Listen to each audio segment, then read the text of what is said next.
Hello po, ito po si Ate Sen mula sa Easy Excel with Sen. Ang topic po natin ngayon ay collection.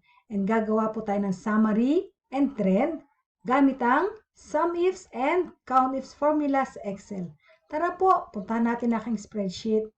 So ito po yung ating data. Ito po yung collection extracted from another source. So from A to E, ito po yung galing dun sa kabilang source. At yung F and G, nagawa po ako ng formula. So, bakit po may formula sa letter F? Ito po kasing column B, ito po yung GL account sa mode of collection. So, it's either cash, card, credit, Amex, bank transfer, or check payment. So, lahat po ng payments nandito siya sa GL account. Kailangan po nating i-identify bawat isang GL account dito para pag gumawa tayo ng report, mas madali siyang maintindihan ni user o ni reader. Ayun po, kaya nagawa po ako ng lookup data dito sa kabilang sheet. Ito po yung mga GL account, ito po yung corresponding mode of payment. So, ang ating formula po is VLOOKUP. And i-delete ko po muna siya para sabay-sabay po natin gawin. So, type po natin si VLOOKUP. Mag-start po ako sa equal sign na VLOOKUP. Ano po yung lookup data natin is si GL account, nasa B2, and then comma, punta po tayo sa ating lookup data. And then, from column A to B, kasi ang kailangan natin is si column B. So, pang ilan po ba siya? 1, 2. So, 2, and then, comma, 0. Ayan po. So, yan yung VLOOKUP natin. So, nakuha na natin yung mode of payment. Ayan po. And then, ito naman si column G, ito naman po yung end of month. So, since gagawa po tayo ng trend, monthly trend later on, kaya nagawa po ako dito ng end of month formula. So, gawin din po natin EO month. Ayan po.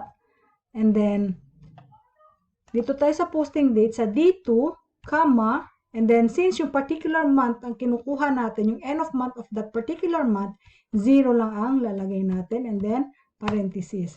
So, ayan na po yung end of month. Ayan. Ngayon po, i-prepare na natin yung ating summary using a table format report. So, ito na po yung table na ginawa ko. Nandito po lahat ng mga countries na nandun sa main file natin, and yung mode of payment nasa heading po ng column ko. And then makikita nyo po meron ditong field na month and year.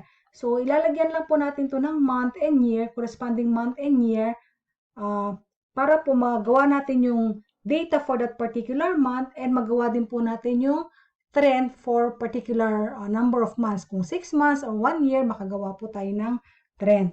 So, ang gagamitin po muna natin is si COUNTIFS. Si COUNTIFS po, bibilangin niya lahat ng items with a particular condition. So, ang condition natin dito is si country, si mode of payment, at si date. So, tatlo po yung conditions natin. So, gawin na po natin. So, start with an equal sign, then COUNTIFS. So, pag COUNTIFS, marami pong criteria. So, COUNTIFS, asan po yung ating criteria range? Una is si country, yung sa column A. And then, criteria natin is si A7, which is yung nasa column A. And then, another criteria, punta ulit tayo sa ating main file. Ang criteria range natin ay mode of payment, comma, and then ang ating criteria is cash, yung nasa heading ng bawat column. And then, another criteria, punta ulit tayo sa ating main file. Ang kailangan natin is yung end of month. So, itong nasa column G. Okay, and then, comma, anong criteria natin is itong field na ginawa natin kanina. Okay, and then close it with the parenthesis. So, si Cambodia, wala siyang cash collection. So, bago po natin i-copy lahat ng formula sa lahat ng rows, sa lahat ng column, i-fix po natin yung mga corresponding ranges or corresponding cells. So, ito po A to A, kailangan po natin siyang i-fix using F4. Ayan po. So, magkakaroon po ng dollar signs before A at saka yung dalawang A magkakaroon po ng dollar sign. And si A7, asan po ba si A7? Nandito si A7. Kailangan natin siyang mag-move down. Pero ang fix ay si A lang, si column A. So, ang i-fix lang natin ay si A. So, lalagyan natin siya ng dollar sign. Shift dollar sign or shift 4. Ayan po. And then, F to F, ito po yung ating mode of payment. Pareho po natin siya ilalak o if you fix using F4. So, pareho po silang nagkaroon ng $sign. Then, ang B5, asan ba si B5?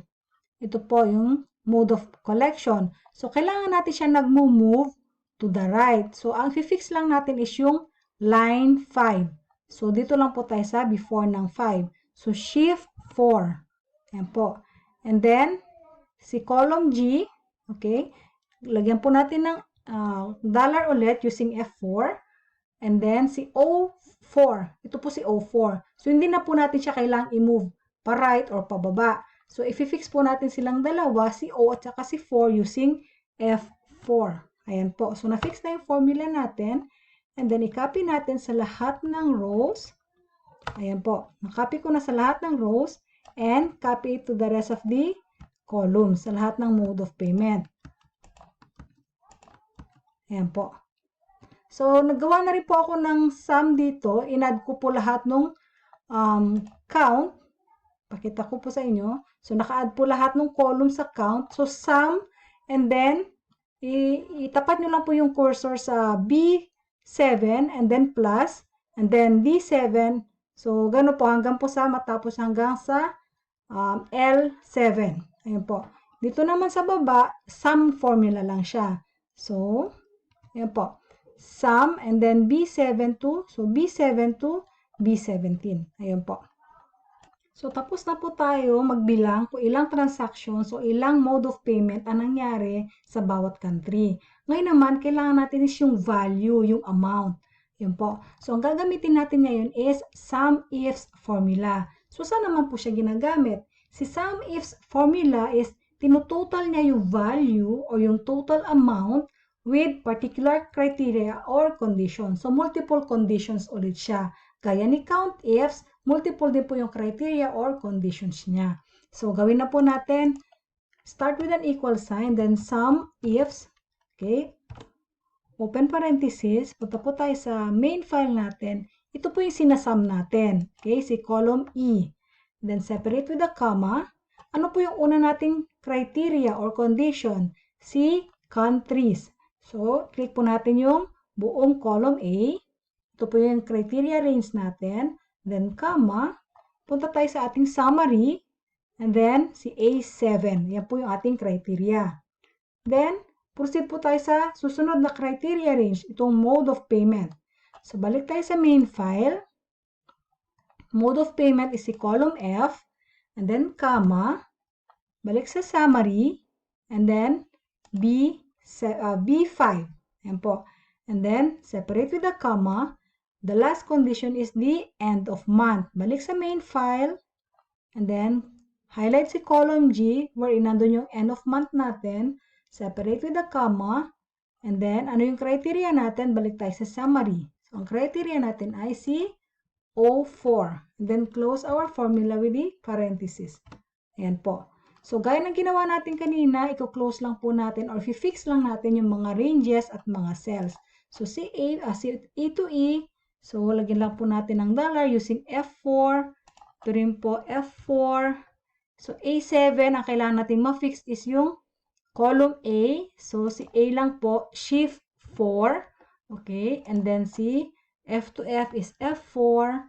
Itong B5 is yung mode of payment. Ang kailangan natin ma-fix ay yung line 5. So, sa 5, lagyan natin ng dollar, shift 4. Okay. And then, G to G, F4 ulit. And then, si O4, lagyan po natin ng dollar sign using si F4. Ayan po. Then, i-copy na po natin yung mga formula sa lahat ng line items. Ayan po. And sa lahat ng columns, sa lahat ng mode of payment po, sa may value po na tapat. Ayan po. So, ito na po yung total, 22,948,971. I-counter check lang po natin kung tugma siya dito sa ating main file. Ayan po. So, 22,948. So, pareho naman po siya. So, tugma po yung ating summary. So, tama po yung ating mga formula. Ayan po. Ngayon po, magdadagdag tayo ng additional data and this time, February data naman po. So, extracted po ulit ito sa kabilang source. So, kakopy ko lang po lahat and then, lagay natin sa ating main file. So, yung una po nating main file is up to 4,497. Pag dinagdag ko po si February, is nasa 8,900 na po. So, almost double na po yung ating line items. So, check po natin kung gumagana pa rin yung ating formula. Since January ito, papalitan na po natin siya ng February. So, magiging interactive na po o magiging live na po yung ating report. Ayan po. So, ang total po natin sa February is 92 million. So, ito po yung February. And then, ang January naman is yung nakita natin kaninang amount. Palitan lang po natin itong month and year. Okay? Date, month, and year. And then, babalik po tayo sa January. Ngayon naman po, gagawa tayo ng ating monthly trend. So, ito na po yung table na ginawa ko. Okay po, 6 months trend siya, which is connected po sa ating monthly data. So, ito pong nasa X6, nakalink po siya dun sa O4. Ayun po. So, every time na magpapalit tayo sa O4, magpapalit din po yung month dito sa X6. Then, para po mai-connect natin itong mga previous months, nagawa po ako ng simple formula ulit na EO month.